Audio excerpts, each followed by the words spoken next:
नमस्कार शेतकरी मित्रांनो, शेतकरी दादा यूट्यूब चॅनेलमध्ये आपले सर्वांचे पुन्हा एकदा स्वागत आहे। आज आपण बघणार आहे दुपारनंतरचे सोयाबीन बाजारभाव। संपूर्ण बीड जिल्ह्यातील आजचे सोयाबीन बाजारभाव।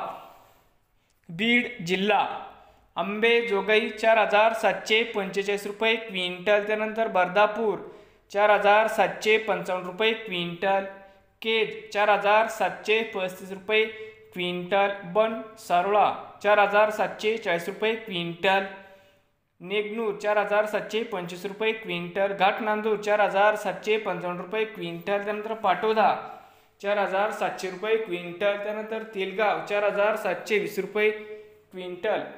तेलगावमध्ये आज सोयाबीनला भाव मिळत आहे। तर मित्रांनो, नवीन आले असाल तर शेतकरी दादा यूट्यूब चॅनेलला सबस्क्राईब करा रोज सोयाबीनचे व्हिडिओ बघण्यासाठी बीड जिल्ह्यातील। तर मित्रांनो, भेटूया पुढील व्हिडिओमध्ये।